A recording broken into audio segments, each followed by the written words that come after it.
एक देवी जी हैं, जया किशोरी नाम है। बहुत लोग सुनते हैं, बहुत फॉलोअर। संत समाज ने भी इसलिए रोक नहीं किया कि महाराज स्त्री है, आगे आके अगर समाज को सुधार रही तो बढ़िया बात है, इसलिए हम लोगों ने सम्मान किया उनका। हम लोगों ने देखा महाराज धीरे धीरे बॉलीवुड इंडस्ट्री की तरफ इनका रुझान, तो भी हम लोगों ने सोचा कोई बात नहीं, हो सकता है इसका संगत पा करके बॉलीवुड वाले भी सुधर जाएं। तो महाराज हम लोग वहां तक भी चुप बैठे, कोई बात नहीं, जा करके अगर गलत अधर्मियों को भी धार्मिक शिक्षा दे तो अच्छी बात है।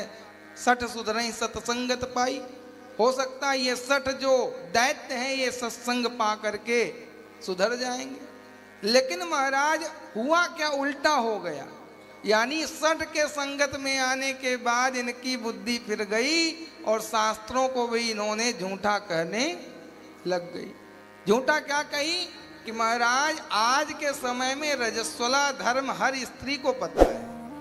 उस धर्म में आने के बाद महाराज उसे अलग अलग दृष्टि से, यहाँ तक कि उसे एक कमरे में रहने का विधान है। इसके पीछे लॉजिक बहुत है, ब्रह्म हत्या लगा इंद्र को, तब जाकर के ये दृष्टि बनाई गई। लेकिन महाराज उस शास्त्रों को, जिस शास्त्रों को पढ़ के अपना पेट पालन कर रही हो, उस शास्त्रों की बातों को भी मिथ्या करने लग गई। तो इससे हम लोगों को पता चल गया कि महाराज सठ की संगत पा करके ये सत्संगी भी बिगड़ गई। तो महाराज ऐसा कभी भी नहीं करना चाहिए, कभी भी अभिमान में आकर के शास्त्रों की अवहेलना नहीं करनी चाहिए।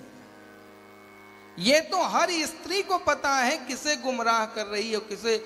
आज स्वतंत्रता के नाम पे इतना ज्यादा अत्याचार, इतना ज्यादा समाज पे और शास्त्रों की ऐसी की तैसी लोग कर रहे हैं महाराज, जिसकी कोई सीमा ही नहीं बची। जिस धर्म के बारे में बता रही हो उस धर्म के बारे में आपसे ज्यादा उनकी माता जी को पता होगा, लेकिन महाराज माता की भी अनुमति नहीं लिया, जो मन आया धड़ल्ले से बोल दिया। अब धड़ल्ले से बोली तब संत समाज चुप नहीं बैठा, और आज जब उनकी चीचा लेदर होने लग गई तो अब रो रही हैं। अरे तब पछताए होत का जब चिड़िया चुग गई खेत। अरे तुझे इतना ही सम्मान दे दिया संत समाज ने कि तुझे मेरा व्यास मंच में बैठने के बाद भी नहीं रोका कि ठीक है समाज को सुधारे, लेकिन वो सम्मान भी नहीं अगर तुम्हें महाराज सुहाया तो अंत परिणाम भोगना ही पड़ता है। यद्यपि कभी भी स्त्री मुख से अनुष्ठान वाली कथा को, यानी श्रीमद् भागवत की कथा को नहीं सुनना चाहिए, लेकिन फिर भी संत समाज ने उनका सम्मान किया, लेकिन उस सम्मान को उनको रास नहीं आया। और अब जाकर के अकेले अपने कारण और बिचारी स्त्रियों का भी हास करवाने लगेंगी, क्योंकि जब संत समाज उठ जाएगा तो सत्यता से कोई मुख नहीं मोड़ पाएगा। जब शास्त्रार्थ की बात आएगी तो वहाँ ये मिलने वाली नहीं है महाराज, 9 2 11 होने वाली हैं। यानी मनमुखी, आपको अगर ज़्यादा फॉलोअर हो गए, ज़्यादा लोग मानने लग गए, तो आपको ज़्यादा से ज़्यादा अच्छा काम करना चाहिए।